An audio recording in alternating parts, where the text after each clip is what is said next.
Dan siang ini kita akan mengambil topik adalah liver disease dan COVID-19.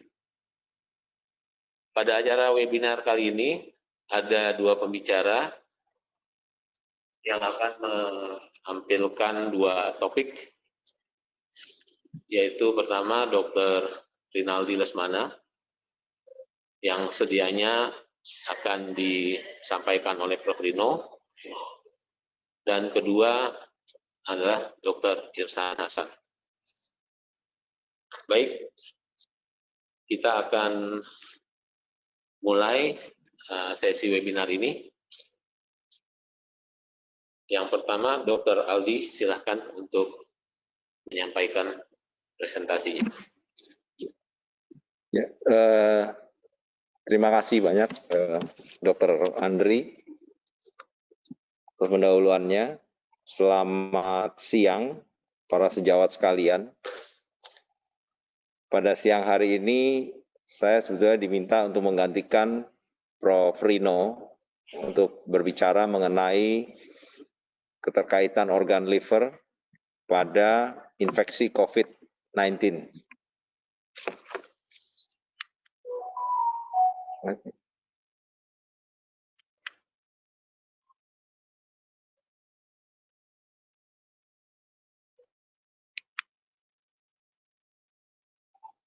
Ya, jadi pada siang hari ini ada beberapa agenda hal yang saya akan bawakan mengenai infeksi COVID-19 dan kaitannya dengan masalah liver. Jadi di sini ada beberapa poin yang kita akan diskusikan, yaitu mengenai COVID-19, kemudian secara umum, spektrum klinis yang saya kira mungkin para sejawat sekalian sudah tahu ya, tidak asing lagi, yang khususnya sejawat-sejawat yang mungkin bekerja di rumah sakit rujukan COVID-19. Kemudian mengenai liver, kaitannya dengan infeksi COVID-19, ya, karakteristiknya, dan kemudian simpulan daripada topik siang hari ini. Ya, ini hanya satu gambaran mengenai virus corona atau COVID-19 ya, yang sekarang ini dikenal dengan 2019 nCoV. Ya. Ini merupakan virus RNA. Ya. Dan kalau kita lihat di sini, yang penting memang pada virus ini adalah S protein ya. Karena S protein ini yang merupakan struktur utama yang sangat penting pada patogenesis COVID-19 ya. Di mana kita tahu juga bahwa virus ini memang dia adalah satu keluarga dengan virus SARS-CoV dan merupakan subfamili dari Orthocoronavirinae. Nah, ini gambaran ini merupakan satu gambaran yang menunjukkan bagaimana siklus daripada virus tersebut ya, ketika dia masuk pada membran sel ya, dan kemudian dia ada hubungan dengan reseptor ACE2 yang nanti kita akan bicarakan, karena reseptor ACE2 ini yang dianggap penting pada infeksi COVID-19 ini terkait dengan gangguan liver. Kemudian kita lihat di sini bahwa dia melakukan berbagai proses, ya. Ada replikasi, ya, kemudian translasi, hingga akhirnya dia mengeluarkan virus, ya, produk-produk dari virus.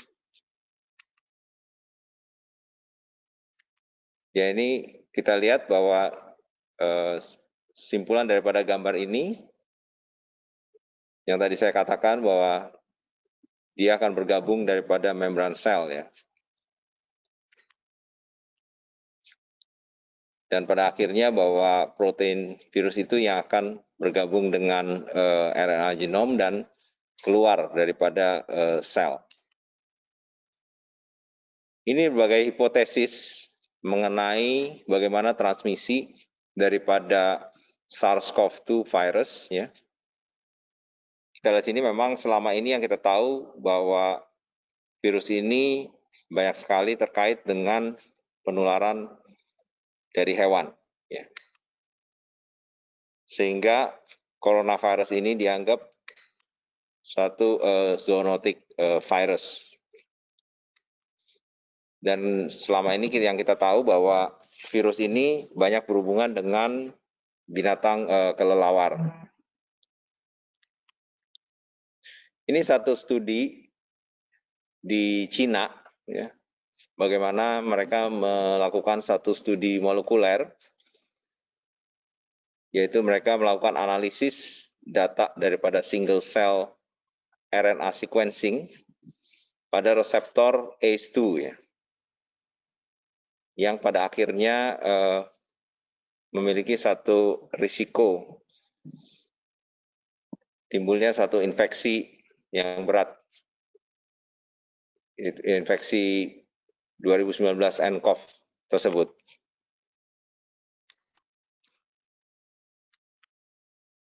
Ya, ini gambaran ini menunjukkan bagaimana mereka melakukan analisis daripada berbagai organ ya, untuk dilihat pada berbagai reseptor ekspresi virus tersebut.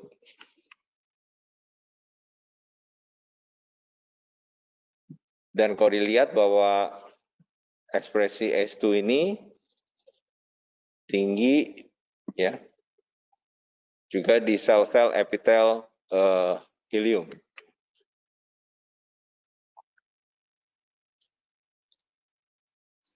Sehingga kita lihat pada studi ini didapatkan bahwa lebih dari 1% adanya sel epitelial di esofagus yang memiliki reseptor ACE2 itu positif ya. Dan begitu pula pada spesimen feses ya, itu ternyata juga didapatkan kadar SARS-CoV-2 RNA ini yang cukup tinggi. Ya. Sehingga dari dua data tersebut bisa dikatakan bahwa ada possibility, kemungkinan ada satu transmisi secara oral fekal. Yang kedua kita lihat bagaimana spektrum klinis. Mungkin sejawat sekalian sudah banyak tahu mengenai spektrum klinis ini ya. Mulai dari yang asimptomatik, yang gejala ringan, yang sedang maupun sampai berat. Ya. Kita tahu mungkin selama ini gejala-gejala yang umum yang kita dapatkan pada pasien-pasien kita di rumah sakit, itu memang lebih banyak dengan gejala-gejala tenggorokan maupun paru-paru. Walaupun kenyataannya kalau setelah kita lihat, banyak juga pasien-pasien yang mengalami gejala-gejala di luar paru. Ya. Misalnya pasien kemudian mengeluh adanya mual, ya, mau muntah, dan kemudian rasa tidak nyaman, ya, ada otot, dan kadang-kadang juga ada pasien-pasien yang mengalami adanya diare. Ya. Jadi memang kalau kita lihat simptom-simptom ini atau gejala-gejala ini sebetulnya satu gejala-gejala yang secara umum juga kita dapatkan pada pasien-pasien dengan infeksi virus. Ya. Dan bahkan kalau dia sampai berat, akhirnya dia bisa menimbulkan gagal nafas. Nah, gambaran ini menunjukkan berbagai manifestasi ekstrapulmonal ya, yang tadi sempat saya singgung. Dan kalau kita lihat di sini pada gambar ini, ya, memang saat ini hipotesis yang dianggap penting ini adanya satu badai sitokin, ya, atau yang disebut dengan cytokine storm. Nah, cytokine storm inilah yang dianggap penting pada berat ringannya kasus COVID-19 ini, ya, seperti kita lihat pada gambar ini. Walaupun didapatkan paling banyak itu adalah gagal nafas, tapi kalau kita lihat di sini, pada hipotesis ini bisa juga terdapat gangguan otak, ya, gangguan jantung, ginjal, usus, maupun hati.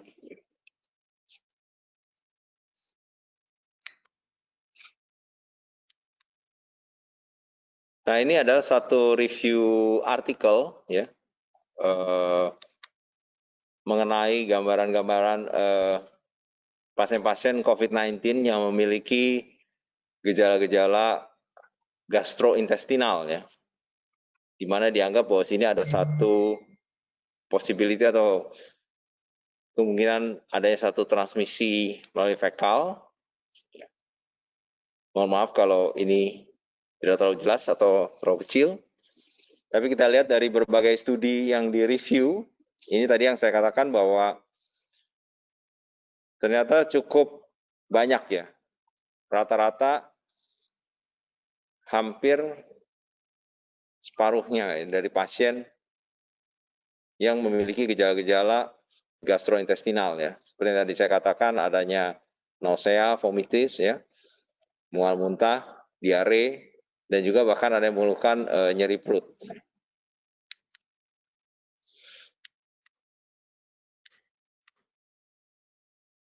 Kemudian bagaimana kemudian dengan keterkaitan organ liver yang merupakan topik kita yang utama pada siang hari ini. Ini seperti yang saya katakan di awal bahwa ekspresi pada ACE2 reseptor, ya, ini menjadi satu hal yang penting, ya, di mana ekspresi ini dianggap cukup banyak didapatkan pada cholangiocyte, ya, atau sel-sel bedu di mana dia bisa menyebabkan gangguan pada liver. Ini kalau kita lihat ekspresi ACE2-nya tinggi, ya, di mana studi ini secara analisa RNA sequencing, ya, pada kohort, studi kohort. Sini kita lihat bahwa adanya berbagai marker, ya, yang penting yang terkait dengan infeksi virus COVID-19 ini, ya, teridentifikasi pada hepatocyte dan cholangiocyte, ya. Dan di sini ditunjukkan bahwa adanya ekspresi yang banyak, ya, berlebihan ACE2 reseptor ini, ya, secara signifikan. Kita lihat pada cholangiocyte cluster itu bahkan sampai 60%.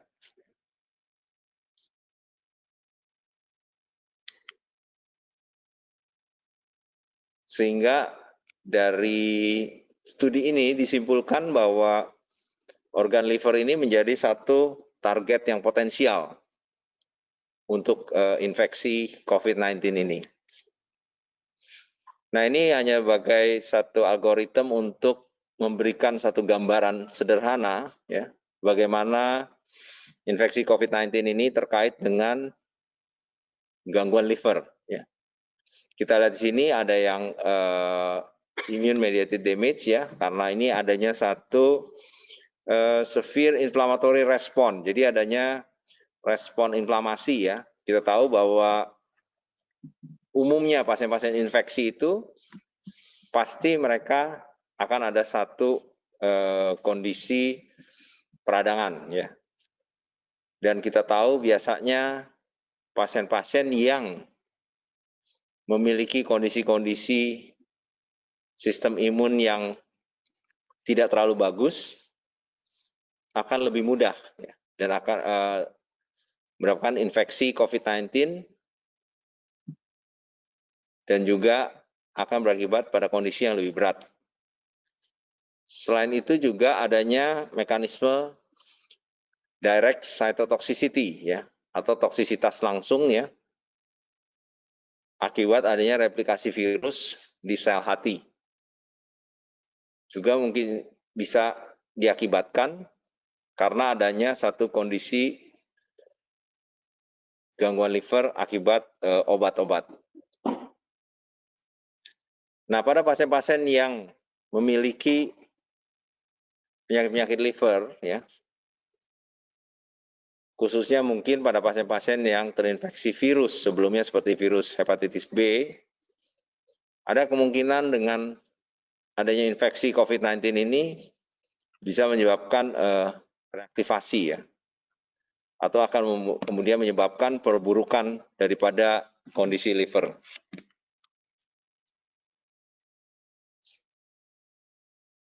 Tentunya pada pasien-pasien yang kita anggap adanya satu gangguan liver akibat infeksi COVID-19, ada beberapa parameter yang mesti kemudian kita lihat ya.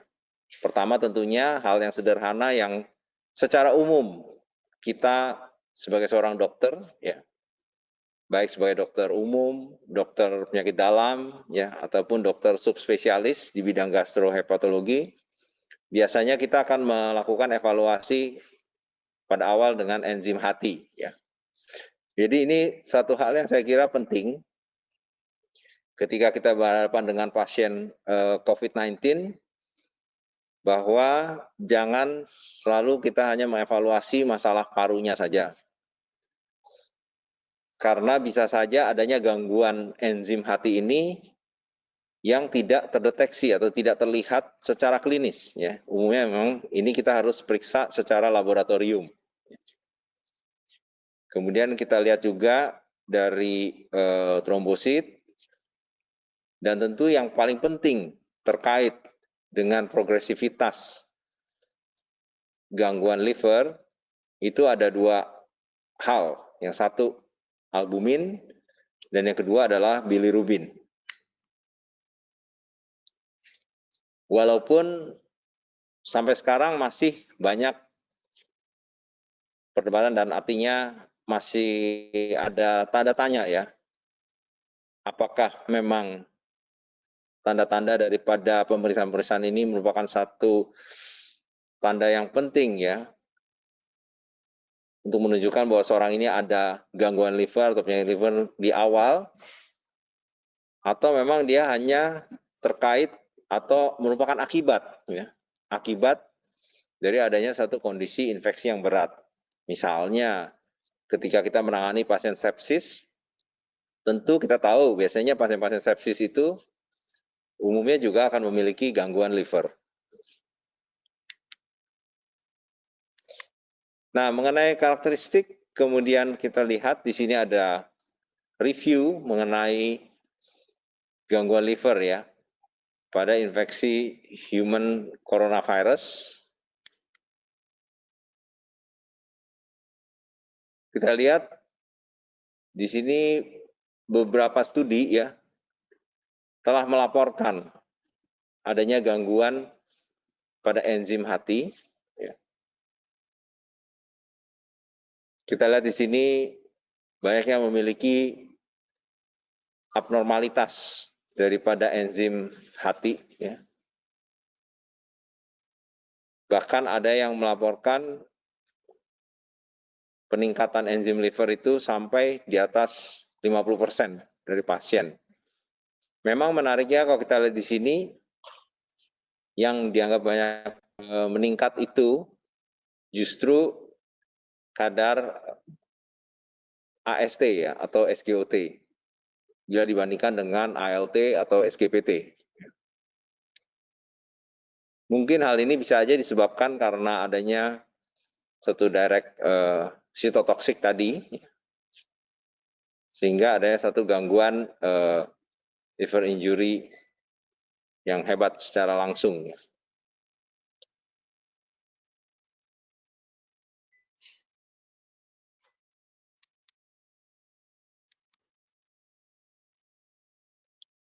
Nah, ini sebagai satu resume bahwa studi-studi yang terbaru itu dia mendapatkan gangguan liver itu antara 14,8% sampai 53%. Nah, dan seperti yang saya katakan tadi bahwa albumin yang dianggap cukup penting, ternyata ini banyak didapatkan penurunan kadar albumin pada kasus-kasus yang berat. Dan ternyata pada kasus-kasus COVID-19 yang pada akhirnya meninggal, itu kita lihat bahwa kejadian gangguan liver ini cukup tinggi ya. Ini ada satu studi juga ya dari negara Iran mengenai perubahan enzim hati ya dan terkait dengan prognosis pasien-pasien COVID-19. Kita lihat di sini bahwa yang terlihat secara signifikan yang seperti saya katakan tadi adalah SGOT. Dan juga kalau kita lihat yang kedua adalah bilirubin direct ya. Jadi dua hal ini yang dianggap penting pada laporan mereka karena ini pasien-pasien yang ternyata kemudian ditransfer ke intensive care ya.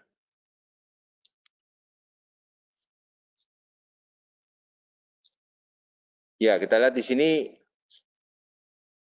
OR untuk AST itu bahkan sampai 97,08 dan untuk direct bilirubin mencapai 7,99.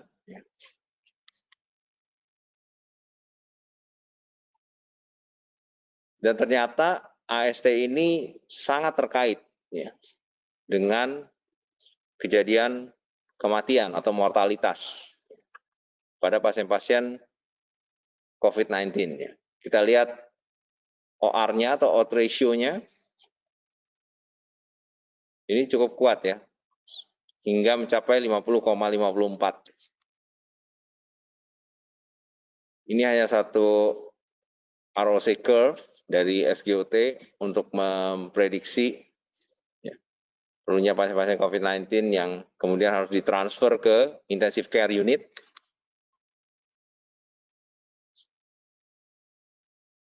Dan kita lihat pada kadar SGOT 30,5 ini memiliki sensitivitas yang cukup tinggi ya, 71,4%, walaupun spesifisitasnya hanya 68,5%. Nah, albumin ternyata ini dianggap sangat penting ya. Ini ada satu studi lagi dari Cina yang memperlihatkan setelah mereka mencoba menganalisa berbagai faktor terkait outcome ya, pada pasien-pasien yang dirawat, itu ternyata albumin ini dianggap sangat signifikan, memiliki odds ratio atau OR yang tinggi ya, baik dari segi analisis univariat maupun analisis multivariat. Kita lihat pada analisis univariat, OR-nya adalah 12,536, sedangkan pada analisis multivariat, itu OR-nya didapatkan 7,353. Dan ini dianggap sangat terkait dengan progresivitas penyakit. Ini juga ada studi lain ya yang dipublish di Journal of Hepatology ya tahun 2020. Baru saja dari grup Cina mengenai gangguan tes fungsi hati pada pasien-pasien COVID-19. Nah, ternyata menariknya walaupun AST dan ALT secara signifikan itu meningkat ya selama dirawat, tapi dianggap bahwa AST lah yang dianggap paling signifikan terkait dengan gangguan liver pada pasien COVID-19.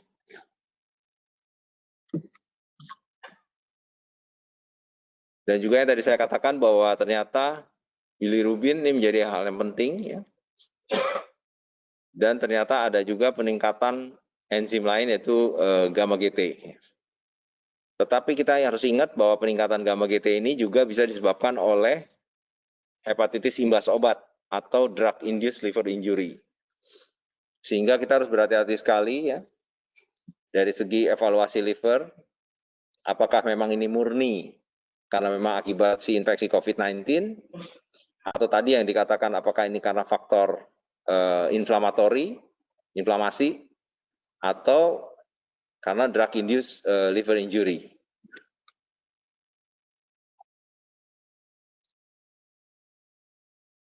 Di sini juga diperlihatkan pada tabel ini bahwa adanya peningkatan bilirubin total, alkali fotase, dan gamma GT ya, selama pasien-pasien yang dirawat di rumah sakit. Dan peningkatan gamma GT ini dianggap cukup signifikan ya, karena sampai mencapai lebih dari 3 kali nilai normal. Nah ini hanya satu analisis multivariat ya, berdasarkan berat ringannya penyakit COVID-19 ini ya. Itu kita lihat bahwa memang adanya abnormalitas ya, daripada liver test pada pasien-pasien COVID-19.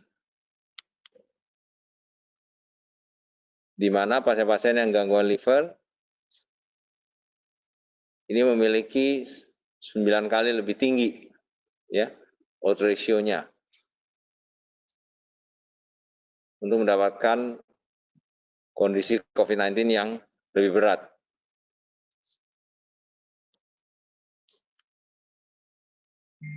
Dan ini gambaran ini menunjukkan berbagai hubungan kemungkinan penggunaan obat ya. Kita lihat sini ada antibiotik, herbal, interferon ya, obat antivirus, NSAID, dan ribavirin dengan hubungannya dengan adanya kemungkinan gangguan liver. Tapi ternyata setelah dianalisa tidak ada satu obat pun yang di sini yang secara signifikan ya terbukti meningkatkan risiko lebih tinggi kecuali obat lopinavir dan ritonavir. Ini hanya gambaran histopatologi ya, menunjukkan bagaimana gangguan liver ya. Jadi ini gambaran jaringan patologi liver yang diambil pada pasien COVID-19. Kita lihat adanya gambaran-gambaran stetosis ringan ya, yang dimana di sini dianggap terkait dengan kondisi iskemia dan hipoksia. Dan juga adanya beberapa sel-sel inflamatori, juga Kupffer cell. Jadi sebagai garis besar dari apa yang tadi sudah di-review dan disampaikan, itu bahwa ACE2 reseptor ya, reseptor ACE2 ini ada di saluran empedu dan liver, sel epitelial. Sehingga ini menjadi satu target yang penting buat infeksi. Kemudian gangguan enzim hati itu berkisar antara 14 sampai 53%. Dan ternyata pada pasien-pasien yang berat ya, COVID-19 ini juga didapatkan gangguan liver yang berat. Mortalitas itu ternyata secara signifikan terkait dengan kadar AST. Kadar albumin yang rendah juga bisa menjadi satu parameter penting untuk beratnya infeksi COVID-19 dan adanya kemungkinan efek sitopatik, yaitu imun damage, kerusakan imun ya, pada kondisi respon inflamasi. Dan tentunya yang terakhir, jangan lupa bahwa ada kemungkinan penyebab dari drug-induced liver injury. Nah, ini satu gambaran saja mengenai approach atau bagaimana pendekatan dari Perhimpunan Peneliti Hati di Amerika atau American Association for the Study of the Liver Disease. Bagaimana ketika pasien dengan COVID-19 ada gangguan enzim liver, tentunya tetap saja kita harus mereview berbagai macam kemungkinan penyebab gangguan liver tersebut. Seperti halnya yang biasa kita lakukan di dalam praktek sehari-hari. Karena bisa saja gangguan-gangguan tersebut menjadi satu potensi yang akan membuat lebih berat. Dan sampai juga perlu kan kita harus mengetahui ketika ini terkait dengan infeksi COVID-19 juga bisa menjadi satu prognosis, tanda prognosis ya terhadap infeksi COVID-19 tersebut.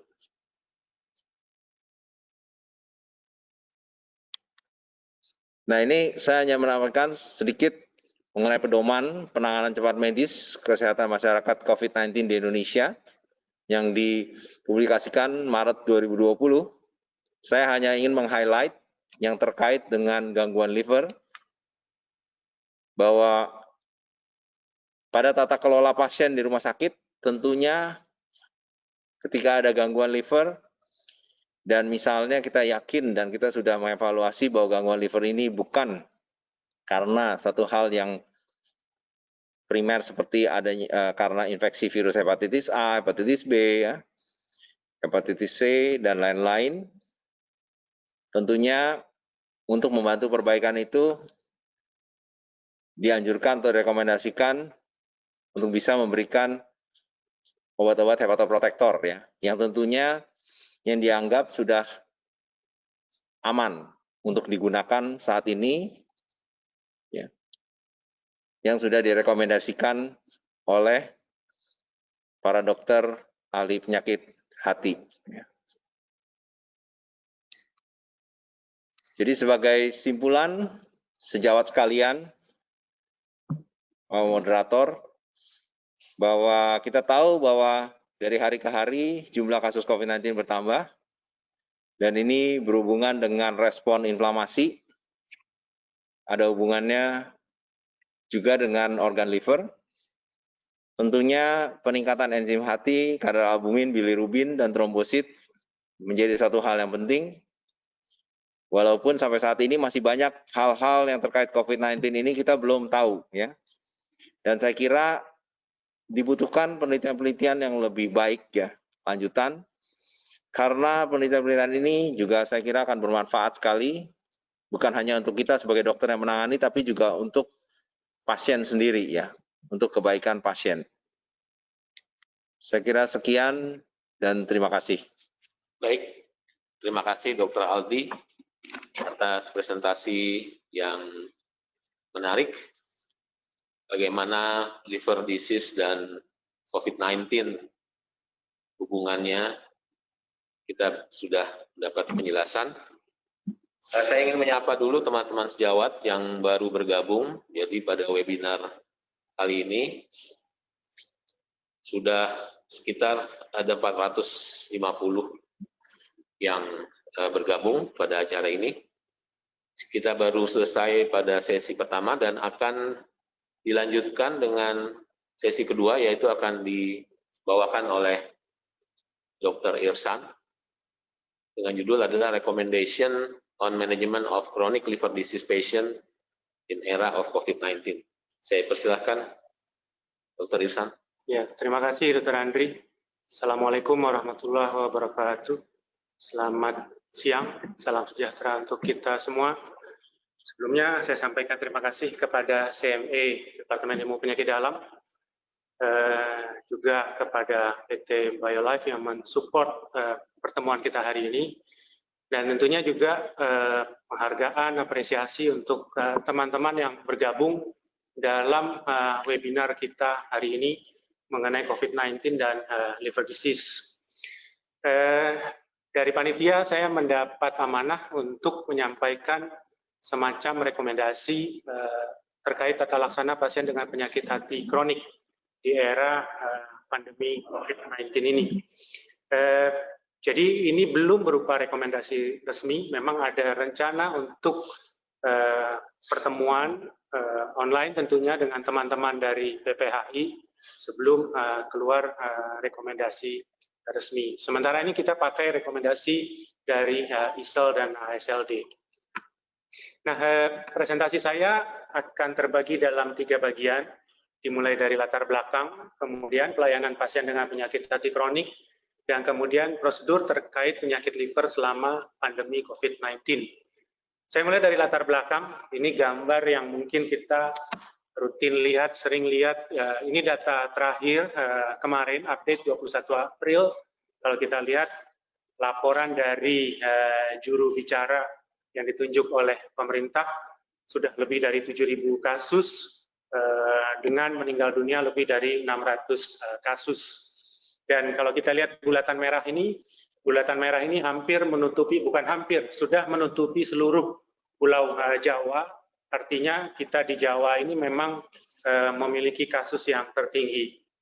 Dan kelihatan Jakarta dan Jawa Barat adalah yang paling dominan.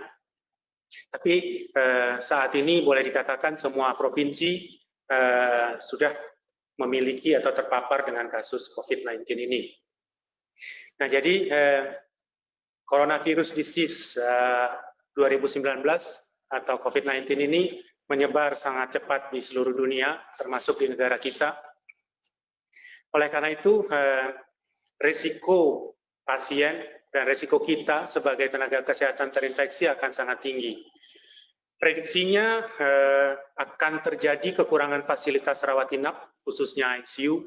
Ada yang memprediksi puncaknya di pertengahan Mei, ada yang bilang di akhir Mei, tapi banyak yang mengatakan bahwa kita belum sampai pada puncaknya. Dan kita sudah alami sebelum puncak pun sudah terjadi kekurangan alat pelindung diri. Alhamdulillah untuk Jakarta saat ini dengan berbagai donasi dan usaha terlihat mulai cukup, tapi kami tidak tahu bagaimana kondisi rumah sakit di luar Jakarta. Juga mulai ada prediksi kekurangan tenaga kesehatan, tapi untuk kita, dokter-dokter yang menangani kasus liver, kita harus ingat bahwa pelayanan untuk pasien dengan penyakit hati kronik harus tetap berjalan.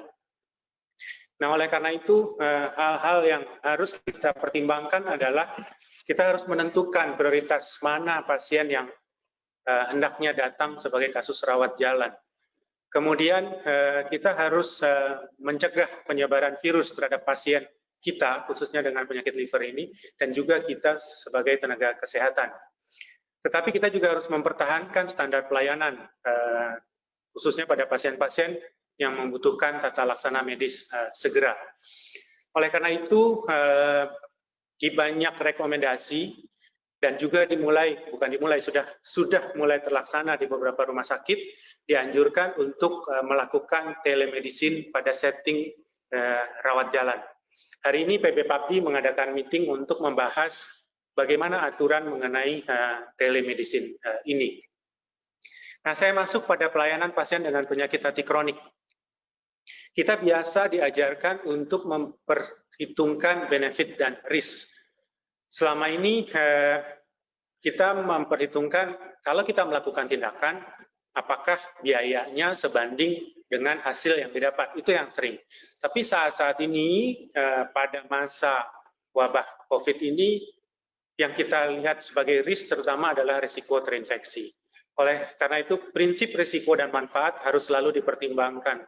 Apakah pasien ini datang memang perlu, apakah memang lebih besar benefitnya daripada risiko dia kemungkinan tertular penyakit di sarana kesehatan. Nah, hal kedua yang penting adalah anjuran untuk mengurangi frekuensi kunjungan ke rumah sakit pada kondisi yang memungkinkan.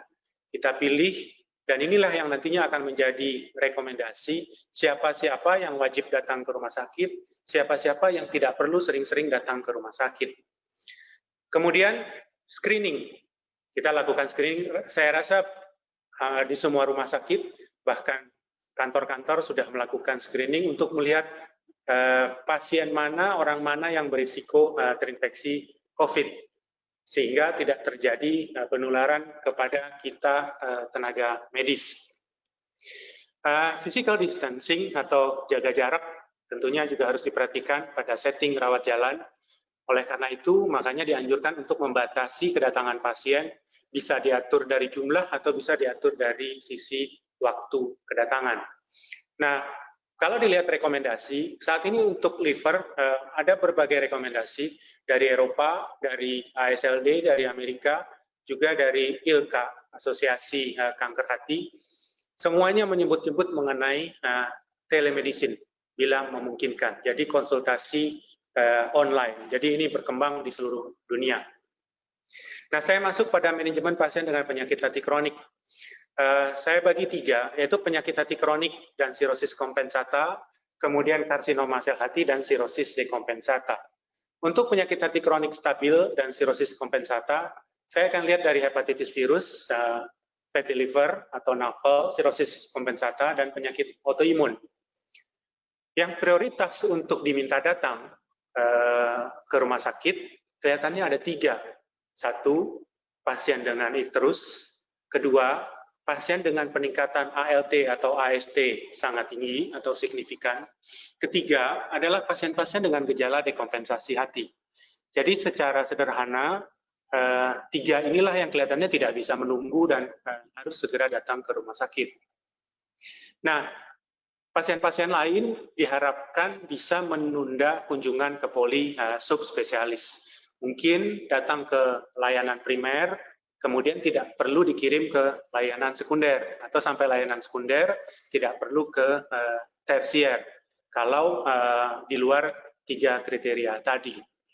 Nah, masalahnya penyakit liver ini kebanyakan tanpa gejala, sehingga yang diandalkan seperti tadi disampaikan Dr. Aldi bahwa bahkan pada infeksi corona pun banyak tanpa gejala, tapi terjadi gangguan hati, sehingga pasien ini membutuhkan pemeriksaan laboratorium. Oleh karena itu dianjurkan untuk mencari sarana pemeriksaan laboratorium di luar rumah sakit, supaya tidak terjadi penumpukan atau kerumunan pasien, terutama pada saat antri menunggu pemeriksaan laboratorium. Nah, saya masuk pada pertimbangan khusus. Pertama adalah hepatitis virus. Dalam hal hepatitis virus ini, biasanya kita memikirkan kapan memulai terapi dan bagaimana melanjutkan terapi. Secara umum pada hepatitis virus, terbanyak adalah virus hepatitis B dan C, tidak ada ketergesaan. Jadi, banyak pasien yang sebetulnya bisa menunda, bisa menunggu untuk memulai terapi, kecuali pada kondisi tertentu. Hal pentingnya adalah banyak kasus yang memerlukan data penunjang. Tidak bisa hanya dengan 1 pemeriksaan, kemudian kita bisa mengatakan, mulai nih obat antivirus. Tidak bisa. Pada pengalaman, pada rekomendasi, selalu perlu pemeriksaan laboratorium berulang, kunjungan berulang. Dan ini membuat kunjungan atau paparan ke rumah sakit menjadi lebih tinggi. Dalam segi melanjutkan terapi, yang kita harus pertimbangkan adalah kalau pasien ini sudah menjalani terapi, jangan sampai terjadi putus obat. Bagaimana dengan virus hepatitis B? Saya hanya singgung 2 virus, hepatitis B dan hepatitis C. Untuk memulai terapi virus hepatitis B, diperlukan beberapa kali kunjungan. Kita perlu periksa SGPT, kita perlu periksa HBV-DNA, kita perlu periksa fibroscan, bahkan kadang kita perlu periksa USG. Memang ada kasus yang dapat segera diberi antivirus, tapi mayoritas kasus sebetulnya tidak perlu segera. Kalau kita sudah memberikan terapi, ingat bahwa terapi hepatitis B cenderung untuk diberikan seumur hidup. Putus obat berisiko untuk mengalami reaktivasi virus. Dan reaktivasi virus bisa berpotensi menimbulkan gagal hati yang tentunya berakibat buruk bagi pasien. Ini contoh dari konsensus Perhimpunan Peneliti Hati Indonesia. Saya hanya ingin tunjukkan bahwa 1, ada tahap-tahap pemeriksaan, HbAg, HBV-DNA, ALT, dan dari tahap-tahap itu, terapi diberikan dalam syarat-syarat yang sangat sempit. Jadi di kiri tertulis terapi bila, nomor 2 terapi bila, nomor 3 terapi bila. Jadi banyak syarat yang harus dipenuhi agar pasien ini bisa mendapat terapi. Itu terjadi baik pada EAG positif maupun hepatitis B dengan EAG negatif. Nah, jadi siapa yang memerlukan terapi segera? Hanya dua kelompok yang perlu memerlukan terapi segera, yaitu satu, pasien sirosis dekompensata. Pasien sirosis datang dengan asites, misalnya datang dengan kuning, ensefalopati, berikanlah obat segera. Pasien ini tidak bisa menunggu. Pasien reaktivasi berat, SGPT naik, bilirubin naik, ini juga memerlukan terapi segera. Jadi ini adalah dua kelompok yang tidak boleh menunggu dan jangan dibuat menunggu, karena ini berbahaya untuk harapan hidupnya. Berikutnya adalah hepatitis virus C. Berbeda dengan virus B, pada hepatitis C kita semua sepakat bahwa pasien diobati, semua pasien diobati. Tidak ada cerita pasien tidak diobati. Tetapi bisa dipertimbangkan bahwa progresinya cenderung lambat. Oleh karena itu juga tidak ada ketergesaan untuk memulai terapi pada hepatitis virus C. Dan kalau pasien ini sudah diberikan terapi, pasien ini harus mendapatkan kontinu, entah itu 3 bulan atau 6 bulan. Resikonya kalau terjadi putus obat, pasien harus memulai lagi dari awal. Dan kalau pasien ini tidak ikut program, artinya dengan biaya sendiri, biaya obat ini juga cukup tinggi. Jadi ini harus menjadi pertimbangan. Nah, saya mengutip data yang kami miliki di Poliklinik Hepatobiliar RSCM. Per minggu, ini data per minggu kalau kita lihat, kami punya sekitar hampir 400 kasus. Jadi Februari, kalau kita lihat sekitar hampir 400, 300, 400, Maret terjadi penurunan drastis. Puncak penurunan kalau kita lihat di awal April, 85 pasien. Tetapi kalau kita lihat di sini, minggu kedua April, minggu ketiga April, mulai terjadi kenaikan. Kenapa ini terjadi? Nah, saya ingin tunjukkan di sini bahwa lebih dari 90% kasus adalah pasien-pasien lama. Artinya, pasien-pasien yang di awal April, di akhir Maret bisa menahan diri untuk tidak datang ke rumah sakit, untuk memperpanjang terapi, untuk mengambil obat, sampai pada tahap kehabisan obat. Sehingga pasien ini mau tidak mau, walaupun dia takut untuk datang, dia harus datang ke rumah sakit. Nah, ini harus kita pertimbangkan, karena kondisi ini saya pikir akan dialami oleh semua rumah sakit. Nah, pada akhir Maret yang lalu, Perhimpunan Peneliti Hati Indonesia sudah mengirim surat yang ditandatangani oleh saya sebagai Ketua PB dan Dr. Andri sebagai Sekjen, ditujukan kepada BPJS, meminta agar obat-obat kronik, dalam hal ini obat-obat khususnya obat hepatitis B, yang biasanya diberikan ada yang membuat 2 minggu sekali, ada yang sebulan sekali, diperbolehkan untuk diresepkan sekaligus selama 3 bulan. Nah, sampai hari ini memang belum ada jawaban. Kami mengerti bahwa memang tidak mudah, karena di beberapa rumah sakit sudah diperbolehkan untuk menuliskan ITER. Jadi pasien datang, kemudian untuk bulan kedua obat diambil. Tapi beberapa teman anggota pengurus PPHI juga mempertanyakan ini, karena dengan ITER tetap saja pasien harus antri di apotek rumah sakit. Yang diinginkan adalah sekaligus bisa diambil obat untuk 3 bulan. Nah, Kementerian Kesehatan ini draft sebetulnya bukan sudah mengeluarkan surat edaran terkait pengendalian hepatitis dalam situasi pandemi COVID-19. Surat ini baru saja ditandatangan oleh Pak Dirjen, Pak Yuri. Baru saja sejam yang lalu saya dikirim oleh Bu Indri dari Kemenkes. Jadi saya belum bisa bahas detailnya di sini. Mudah-mudahan nanti kita masih ada pertemuan lagi untuk membahas apa yang tertulis di dalam surat edaran ini. Jadi karena ini masih berupa draft, saya belum dapat izin dari Bu Indri, dari Kemenkes. Nah, pertimbangan khusus lain adalah untuk pasien fatty liver. Pasien fatty liver tidak perlu sering-sering datang ke rumah sakit, tapi mungkin yang harus diperhatikan adalah pasien fatty liver ini umumnya obes. Pasien fatty liver ini banyak dengan diabetes, hipertensi. Ini 3 kondisi yang merupakan faktor resiko untuk mendapat prognosis buruk pada pasien COVID-19. Jadi ini yang harus diperhatikan kalau pasien ini mengalami infeksi. Nah, bagaimana dengan penyakit hati autoimun? Dianjurkan untuk tidak mengurangi dosis terapi imunosupresan, dianjurkan juga untuk mendapatkan vaksinasi karena pasien ini mendapat imunosupresan. Tapi memang belum ada studinya bagaimana efek pemberian imunosupresan atau pemberian vaksin pada pasien dengan penyakit hati autoimun terkait dengan infeksi corona ini. Berikutnya adalah sirosis kompensata. Kita tahu bahwa semua guidelines menganjurkan untuk melakukan screening karsinoma sel hati dan screening varises pada pasien dengan sirosis. Intinya begitu seseorang terdiagnosis sirosis, kita harus pastikan dia ada varises atau tidak. Dan itu dilakukan dengan tindakan invasif, yaitu dengan endoskopi. Nah, dianjurkan untuk menunda. Nanti akan saya bahas lebih dalam lagi mengenai screening ini. Nah, pada pasien-pasien ini harus dilakukan stratifikasi. Pasien mana yang beresiko, pasien mana yang tidak beresiko. Jadi ini bersifat individual.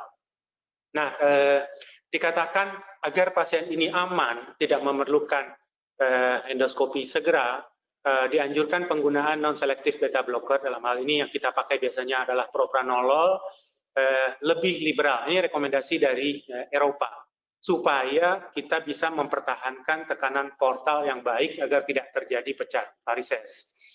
Nah, tadi terkait siapa yang harus melakukan endoskopi, mungkin kita bisa melihat dari kadar trombosit dan liver stiffness dari pemeriksaan fibroscan. Kalau liver stiffness-nya kurang dari 20, trombositnya masih lebih dari 150.000, kelihatannya pasien ini resikonya rendah untuk mengalami perdarahan varises. Sehingga mungkin ada tempatnya untuk kita tunda screening dengan endoskopi. Nah, tadi saya sudah menyebut screening karsinoma sel hati. Screening karsinoma sel hati sebaiknya ditunda, dan juga penentuan terapi sebaiknya dibahas dalam tim. Dalam kasus-kasus yang dicurigai COVID, memang pasien ini harus segera dilakukan pemeriksaan. Konsensus yang dikeluarkan oleh PPHI 2017 menyebutkan bahwa pada pasien-pasien berisiko hepatitis kronik, sirosis, dan sebagainya, dianjurkan untuk melakukan surveillance setiap 6 bulan dengan melakukan pemeriksaan USG dan AFP. Artinya ini meminta pasien datang melakukan pemeriksaan USG paling tidak setiap 6 bulan. Tapi karena populasi yang berisiko ini tidak terlalu, kalau dilihat dari risknya tidak terlalu besar, mungkin ini bisa ditunda. Atau bagi sejawat yang rajin menghitung scoring, bisa menggunakan scoring RISB, CUHCC, dan lain-lain untuk melihat apakah ini aman kalau saya mundurkan screeningnya. Nah, bagaimana kalau pasien ini sudah mengalami karsinoma sel hati? Saya ingin meng-highlight bagian sebelah kanan ini. Kalau pasien ini sudah BCLC stage D, artinya stadium lanjut, gampang yaitu ditandai pasien yang sudah kuning, CELPUS C, terapinya adalah suportif. Jadi mau dirujuk ke rumah sakit rujukan di ibu kota provinsi atau ke RSCM sekalipun, terapinya tetap saja suportif. Jadi tidak banyak yang bisa dilakukan di rumah sakit rujukan. Kemudian kita bergeser ke kiri. Untuk pasien-pasien dengan stadium C atau B, kita lihat beberapa terapi ini tidak mampu laksana. Misalnya terapi target harus dibiayai oleh pasien sendiri. Kalau pasien ini jelas-jelas mengandalkan skema pembayaran BPJS, tolong perhitungkan apakah tetap akan dirujuk, karena mungkin pasien akan keberatan untuk membeli obat sendiri. Tapi kalau memang dianggap pasien ini bisa untuk menjalani terapi target dengan biaya sendiri, silakan dirujuk untuk mendapatkan terapi target. Nah, untuk sirosis dekompensata, ini yang beresiko memang. Pelayanan atau terapi harus dipertahankan sesuai dengan guidelines. Nah, problemnya adalah, kalau di Jakarta kami sudah melaksanakan transplantasi hati, terpaksa program transplantasi hati ditunda. Nah, salah satu masalah adalah ada pasien yang mengalami peritonitis berulang, SBP berulang, ensefalopati hepatik berulang. Pada kasus-kasus ini mungkin kita harus lebih berani memberikan antibiotik profilaksis. Jadi untuk pasien-pasien ini selain memberikan antibiotik profilaksis, kalau pasien ini mengalami dekompensasi akut, kita harus curiga juga apakah bukan virus corona yang menjadi pencetusnya. Nah, terakhir mengenai prosedur. Di bidang hepatobiliar, kita melakukan prosedur USG. Kalau kita lihat gambar di sini, kita akan berdekatan dengan pasien pada saat melakukan USG. Kita juga melakukan fibroscan, kita juga dalam posisi berdekatan dengan pasien. Di zaman non-COVID, kita biasa sambil bicara, sambil menjelaskan kepada pasien. Saat ini tentunya ini sangat-sangat berisiko. Kemudian kita melakukan biopsi hati, kita melakukan parasintesis, fungsiasi tes, juga melakukan aspirasi abses, PTBD, kita melakukan RFA, injeksi etanol, juga di bidang hepatobiliar kita melakukan endoskopi, baik itu diagnostik maupun terapeutik, juga melakukan IRCP untuk kasus-kasus biliar. Jadi ada prosedur yang bersifat diagnostik seperti USG, elastografi transien, biopsi, dan endoskopi. Ada yang terapeutik, fungsiasi tes, aspirasi abses, ligasi varises, dan lain-lain. Nah, jadi kalau kita lihat, diagnostik mungkin bisa ditunda, tapi terapeutik beberapa tidak bisa ditunda. Nah, sebelum tindakan, kita harus lakukan screening. Apakah pasien ini berisiko punya penyakit COVID-19, entah dengan gejala, atau yang lebih bermasalah lagi kalau dia termasuk pasien tanpa gejala. Ukur temperatur, lakukan tes pada pasien yang dicurigai, bahkan ada rumah sakit yang melakukan perawatan dulu. Jadi pasien dirawat dulu, diperiksa swab, kemudian apabila dalam perawatan itu aman, baru dilakukan tindakan. Lalu lakukan stratifikasi risiko. Ini alur pengambilan keputusan. Ini saya modifikasi dari sebuah tulisan yang baru dipublish. Jadi pasien ini harus ditentukan apakah prosedurnya urgent, emergency, atau elektif. Jadi ada macam-macam penulisan, ada yang menulis urgent, emergency, ada elektif, ada non-elektif, dan macam-macam. Jadi kalau kita lihat, yang kelihatannya penting adalah yang urgent dan emergency. Nah, pada yang urgent emergency ini kita lihat stratifikasi resikonya. Apakah pasien ini resiko COVID-nya rendah atau resiko COVID-nya tinggi? Pada yang elektif cenderung tunda prosedur. Nah, pada pasien yang tadi kita tentukan stratifikasi resiko, kita melihat dari berbagai tanda. Jadi dari gejala dan dari pemeriksaan. Jadi apakah ada gejala batuk, ada riwayat kontak, dan yang dianjurkan adalah pemeriksaan swab dengan arti PCR. Nah, ini mungkin yang sulit untuk kita terapkan di Indonesia. Jadi bukan dengan rapid test. Nah, pada pasien risiko rendah, ini kalau kita lihat pelindung diri yang dipakai, dan pada risiko tinggi, tentunya pelindung dirinya pada tahap yang lebih tinggi, yaitu pada kelas 3. Ini saya menggambarkan pada periode awal wabah COVID ini, saya merasakan menggunakan berbagai APD dengan berbagai gaya di berbagai rumah sakit dan di berbagai ruangan prosedur. Jadi karena tidak adanya SOP, jadi kita pakai apa yang disediakan karena kita juga waktu itu belum tahu yang mana yang tepat. Bahkan ada yang rumah sakit yang nggak mau pusing, dia taruh di meja 3 jenis APD, dokternya dipersilahkan untuk pilih sendiri. Tinggal dokternya pilih-pilih mana yang mau dipakai. Mau yang bikin gerah, rasa sauna, atau yang bikin nyaman, tapi risiko infeksi COVID. Di RSCM sudah dibuat klasifikasi level 1, level 2, level 3. Untuk tindakan hepatobiliar kelihatannya level 2, level 3. Endoskopi dianjurkan level 3. Tapi di beberapa kondisi kelihatannya masih bisa menggunakan level 2. Jadi endoskopi ini adalah tindakan risiko tinggi. Dr. Rinaldi tadi sudah sebutkan bahwa di saluran cerna ada reseptor ACE2, sehingga kuman ada di saluran cerna. Berbagai studi menunjukkan bahwa virus ada dalam feses. Bahkan mengacu pada SARS yang lalu, yang pernah meneliti dikatakan, pada saat pasien dilakukan kolonoskopi, bahkan kentut pasien pun bisa mengandung virus, terbukti pada spray pada alat kolonoskop terbukti terdeteksi adanya virus. Nah, kalau kita melakukan tindakan endoskopi, ada iritasi tenggorokan, dan pada saat itu pasien ada kemungkinan untuk merasa tercekik dan kemudian batuk, dan menyemburkan virus kemana-mana. Kadangkala yang menggunakan APD lengkap operatornya, tapi perawat tidak. Operator dan perawat menggunakan lengkap, kemudian anestesi yang membantu tidak. Sehingga ada rumah sakit yang beberapa spesialis anestesinya terpaksa dirawat karena terinfeksi COVID. Nah, ini indikasi endoskopi yang emergensi, tentunya terkait dengan hepatobiliar ini adalah perdarahan saluran cerna atas. Kemudian ada yang urgent, kemudian ada yang non-urgent. Nah, di mana posisi screening varises esophagus?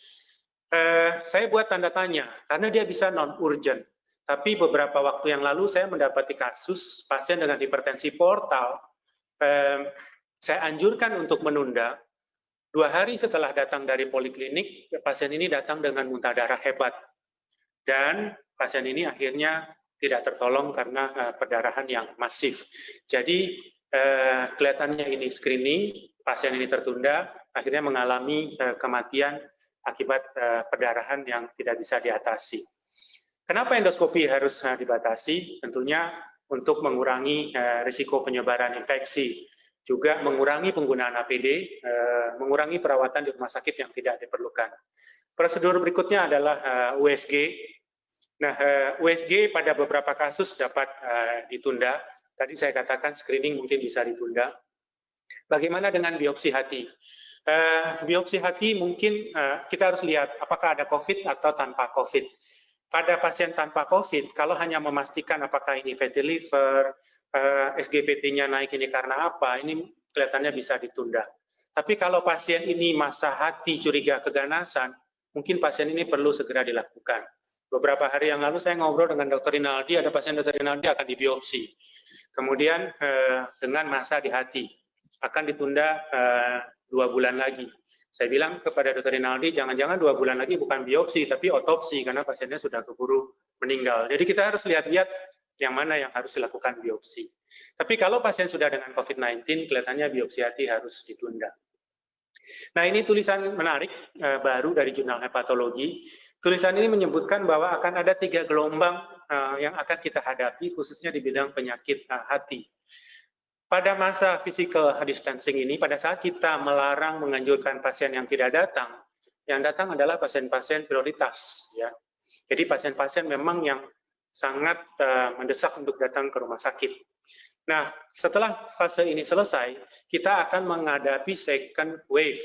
Second wave itu yaitu ada pasien-pasien yang sudah tidak tertahankan lagi, yang sirosis tadinya kompensasi mengalami dekompensasi, yang tadinya dekompensasi ringan kemudian menjadi berat. Pasien ini tidak bisa menahan diri lagi dan harus datang ke rumah sakit.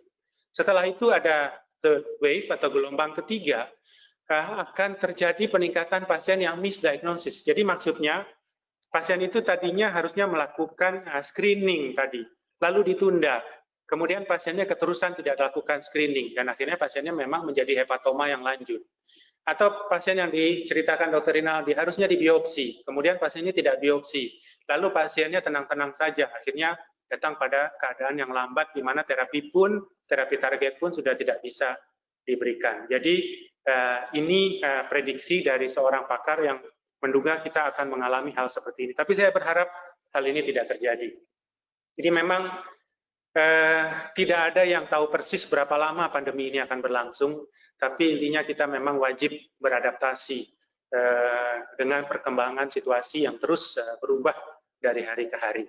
Akhirnya kesimpulan yang bisa saya sampaikan bahwa COVID-19 membawa perubahan dalam pelayanan pasien dengan penyakit hati kronik, pelayanan tim, dan kelihatannya telemedicine perlu dikembangkan.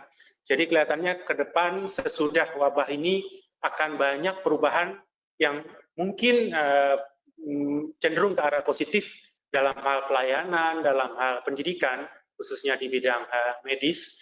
Ya, memang segala sesuatu akan ada hikmahnya.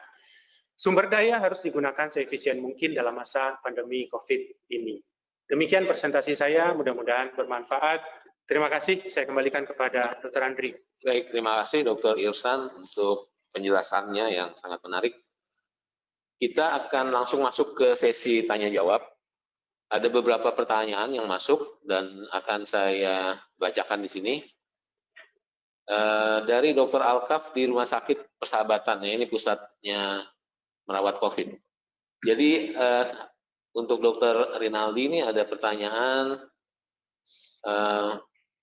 apakah virus COVID ini bersifat hepatofilik sehingga menyebabkan kerusakan hepatosit? Dan dari pengalaman Dr. Alkaf itu ada sebagian pasien COVID atau PDP menunjukkan peningkatan SGPT pada fase awal dan apakah disebabkan oleh direct tadi, oleh karena virusnya atau karena adanya mikrotrombus? Itu pertanyaan buat Dr. Rinaldi, dan buat Dr. Ihsan sekalian saya bacakan. Kami mendapatkan beberapa pasien dengan koinsiden hepatitis B dan hepatitis C.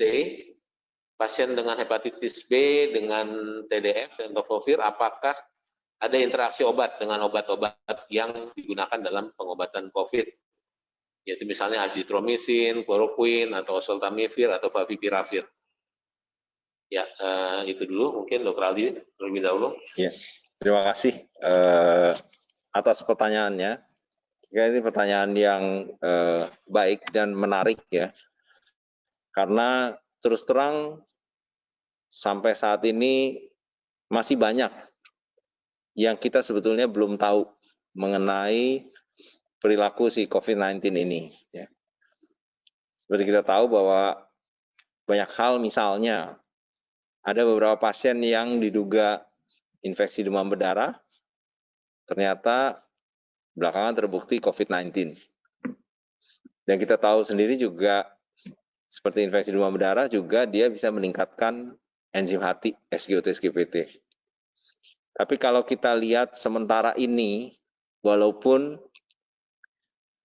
yang sampai saat ini dikatakan ini lebih banyak hipotesis ya, tapi kita lihat beberapa studi menunjukkan sebetulnya yang banyak terkait dengan COVID-19 ini yang dianggap penting itu yang tadi saya katakan adalah kadar SGOT ya. Walaupun SGPT tentu dia akan meningkat juga. Tentunya peningkatan enzim ini bisa dianggap menjadi satu akibat ya, dari adanya efek toksisitas langsung ya, yang seperti tadi saya katakan secara patogenesis akibat infeksi virus karena yang adanya tadi ACE2 reseptor tadi ya, yang dia kemudian dianggap sangat penting dari segi untuk gangguan liver. Tapi tentu seperti yang tadi saya katakan, peningkatan SGPT, kemudian kita harus lihat juga hal yang lain ya, misalnya gamma GT, ya, alkaline, atau misalnya apakah kita sudah sepenuhnya menyingkirkan kemungkinan lain. Gitu. Karena seperti saya katakan tadi, ada juga beberapa hal yang kasus yang kita mesti perhatikan, yang karena ada kemungkinan juga itu bisa terjadi akibat drug-induced liver injury ya, atau hepatitis imbas obat. Yang kita tahu bahwa itu juga bisa menyebabkan peningkatan SGPT.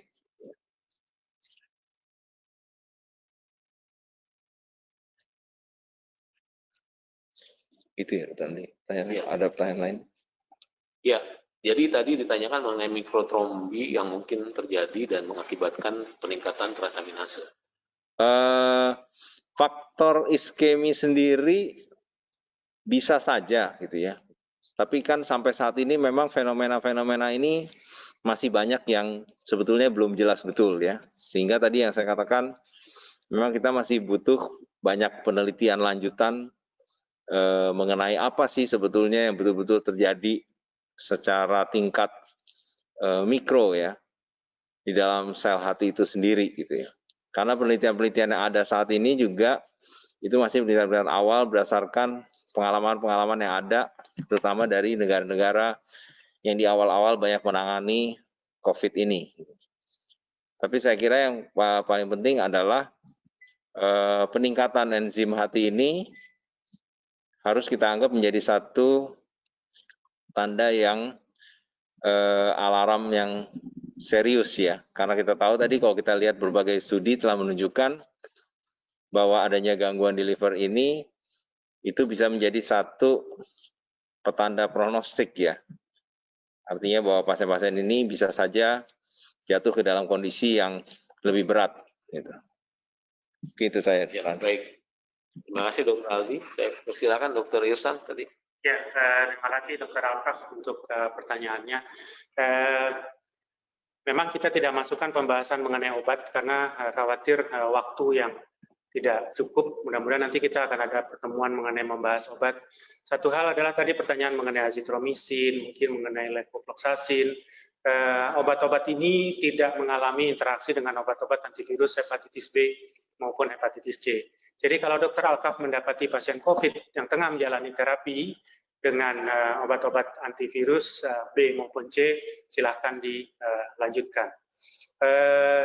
Yang kedua, mungkin yang perlu diperhatikan adalah beberapa obat-obat ARV yang dipakai dalam terapi COVID. Nah, ini yang kelihatannya ada interaksi dengan obat hepatitis C, karena bisa meningkatkan kadar salah satunya. Tapi kalau antibiotik tidak. Yang ketiga, mungkin isu yang nanti kita akan banyak juga dengar adalah penggunaan obat-obat antivirus hepatitis C, khususnya dalam hal ini sofosbuvir. Karena kedua virus ini sama-sama RNA dan dianggap dalam fase replikasinya membutuhkan enzim yang mirip, sehingga ada wacana untuk menggunakan sofosbuvir misalnya. Ada penelitian in vitro, bahkan saya dengar beberapa sejawat sudah menggunakan sofosbuvir pada kasus-kasus COVID. Dikatakan hasilnya cukup baik, tapi tentunya ini membutuhkan studi lebih lanjut. Jadi artinya kalau pasien ini dalam sofosbuvir, untuk terapi hepatitis C, lanjutkan saja. Terima kasih. Baik, terima kasih Dr. Irsan, dan saya lanjutkan pertanyaannya. Ini ada pertanyaan yang sangat penting dari Dr. Juluan. Dan biasanya memang Dr. Juluan pertanyaannya sangat penting-penting. Jadi di pedoman penanganan dicantumkan penggunaan hepatoprotektor. Mohon komentarnya, Dr. Irsan, bagaimana mengenai hepatoprotektor dalam penanganan pasien-pasien kita. Mungkin Dr. Rinaldi dulu. Tadi dari slide Dr. Rinaldi. Ya. Silakan Dr. Rinaldi. Ya, terima kasih. Ya, terima kasih Dr. Juluan atas pertanyaannya yang penting ini. Ya, saya kira kita harus menyikapi dengan hati-hati ya mengenai penggunaan hepatoprotektor. Ya. Tentu tidak berarti kemudian semua hepatoprotektor bisa kita gunakan begitu saja pada pasien-pasien terinfeksi COVID-19 dengan gangguan hati. Seperti yang saya katakan tadi bahwa penggunaan hepatoprotektor ini tentu pertama harus kita pertimbangkan apakah kita memang sudah betul-betul menyingkirkan kemungkinan-kemungkinan penyebab lain daripada gangguan hati. Misalnya tadi yang seperti dikatakan seperti infeksi virus hepatitis B, hepatitis C, hepatitis A ya, atau yang lain-lain. Karena tentu kembali lagi tadi yang seperti Dr. Irsan katakan, terapi hepatitis B dan hepatitis C tentu akan menjadi lebih penting daripada hepatoprotektor. Tapi kalau kita belajar selama ini mengenai gangguan-gangguan liver yang non-virus, memang pada kasus-kasus seperti drug-induced liver injury atau yang lain-lain, ada mungkin beberapa obat yang bisa saja kita gunakan gitu ya untuk membantu memperbaiki kondisi inflamasi ya daripada liver itu sendiri. Walaupun kita tahu bahwa banyak hepatoprotektor sendiri yang secara evidence base itu dianggap belum kuat. Tapi tentunya pada kondisi-kondisi tertentu yang dianggap bahwa ini ada satu faktor inflamasi, ya, ada stress induce ke liver injury, ya, dan drug induce. Walaupun kita tahu drug induce itu sendiri sesuatu yang sangat kompleks patogenesisnya, dan tentunya sebetulnya tidak ada satu obat yang spesifik mengobati kondisi drug-induced liver injury. Tapi mungkin bisa saja kita menggunakan hepatoprotektor dari segi untuk hanya segi membantu saja gitu ya, membantu dari segi mengurangi kemungkinan inflamasi yang lebih berat ya. Walaupun dari segi drug-induced liver injury tentunya kita harus tahu bahwa yang paling penting adalah kita menyetop obat-obat yang menyebabkan kondisi drug-induced liver injury itu sendiri. Mungkin Dr. Irsan utama. Ya, terima kasih untuk pertanyaannya Dr. Julwan. Terus terang saya tidak tahu persis latar belakang masuknya hepatoprotektor dalam rekomendasi yang dikeluarkan oleh gugus tugas penanganan COVID. Tapi saya menduga teman-teman penyusun rekomendasi ini belajar dari apa yang dilakukan oleh dokter-dokter di China. Karena dalam beberapa kali komunikasi, dalam beberapa kali penyampaian dari teman-teman di China, disebutkan bahwa di luar obat-obat yang banyak beredar, banyak disebut, mereka memberikan obat-obat herbal yang tentunya kita tahu ini khas Chinese medicine. Sayangnya memang ini tidak dipublikasi atau belum dipublikasi. Jadi ini mungkin contoh kasusnya.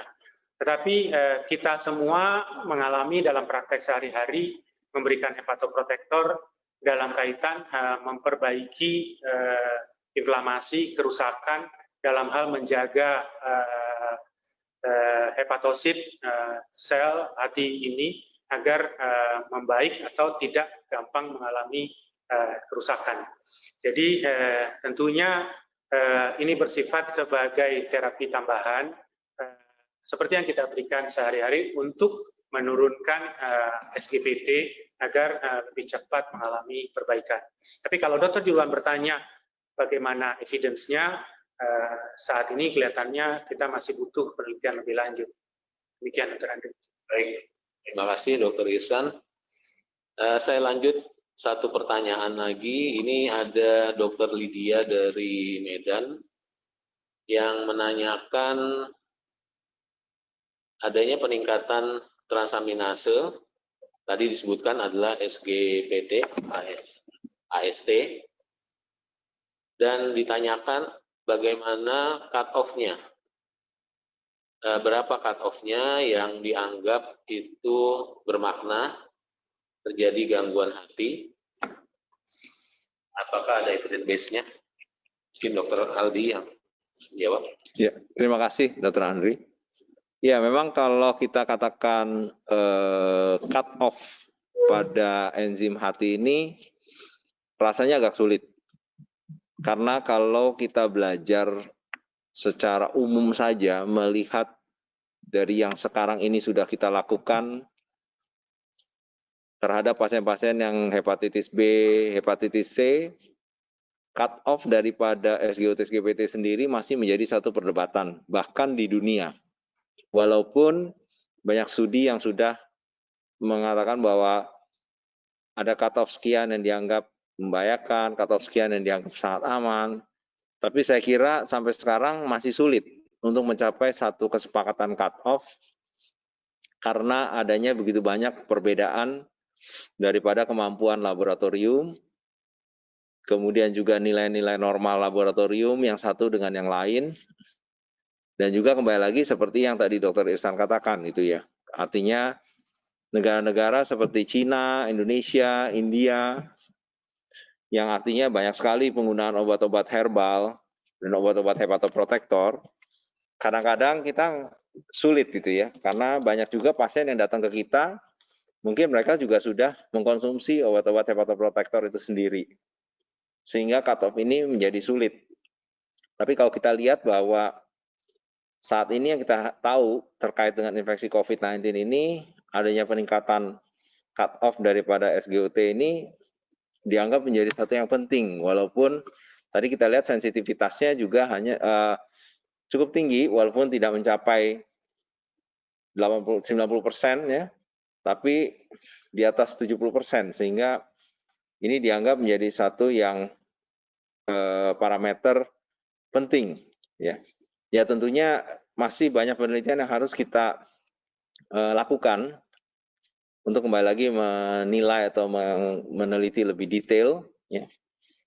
Tapi tentu adanya peningkatan enzim hati sendiri sudah harus menjadi satu alarm, ya, parameter buat kita, ya, bahwa kita harus berhati-hati karena banyak penelitian menunjukkan bahwa adanya gangguan liver ini juga bisa menjadi satu prognosis terhadap berat ringannya pasien-pasien COVID-19. Mungkin Dr. Ihsan ada tambahan mengenai ini? Ya, sekian. Baik, jadi tidak terasa kita hampir 1,5 jam webinar ini berlangsung, dan memang masih ada banyak pertanyaan-pertanyaan yang disampaikan dan belum sempat dijawab pada kesempatan ini, sehingga kita juga akan melakukan lanjutan lagi untuk kasus-kasus liver disease dan COVID-19 ini. Tapi sebelum ditutup, saya ingin meminta Dr. Ihsan sebagai Ketua PB PPHI untuk memberikan komentarnya dan arahan. Kami persilahkan Dr. Ihsan. Sekalian menutup ya, Dok. Terima kasih, Dr. Andri. Pertama mungkin pesan untuk teman-teman anggota Perhimpunan Peneliti Hati Indonesia, rekomendasi-rekomendasi yang ada tentunya menjadi bahan untuk pertimbangan kita.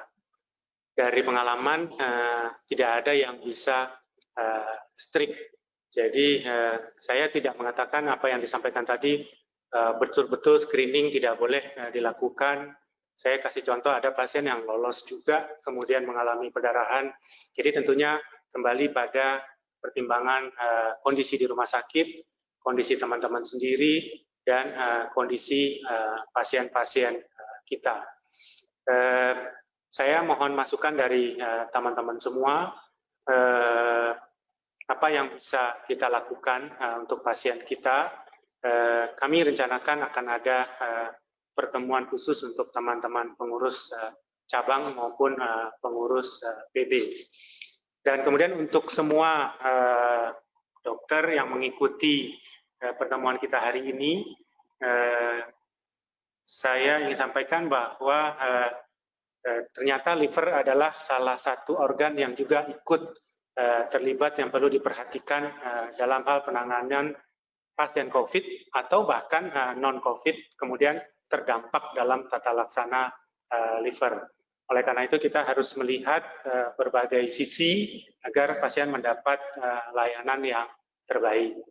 Nah, akhirnya karena saya diminta oleh Dr. Andri untuk menutup, ini mewakili Ketua Divisi kami, Prof. Rimno, saya ingin sampaikan terima kasih kepada teman-teman, sekali lagi terima kasih kepada teman-teman yang bergabung, yang mengikuti webinar hari ini. Harapannya tentunya pertemuan ini bisa memberikan manfaat, menambah wawasan buat kita semua, agar kita bisa memberikan layanan atau pemberian terapi yang baik bagi pasien-pasien kita, khususnya pasien-pasien dengan penyakit hati kronik. Mohon maaf kalau ada pertanyaan yang belum terjawab atau jawaban yang belum memuaskan. Mudah-mudahan akan ada pertemuan atau webinar babak kedua ya, Dr. Andri. Terima kasih. Wassalamualaikum warahmatullahi wabarakatuh. Semoga semua sehat. Satu lagi mungkin, Dok, saya juga ingin mengucapkan terima kasih yang sebesar-besarnya pada PT BioLife dan juga CME IPD atas kerjasamanya sehingga bisa terlaksananya webinar kali ini. Assalamualaikum warahmatullahi wabarakatuh. Waalaikumsalam warahmatullahi wabarakatuh.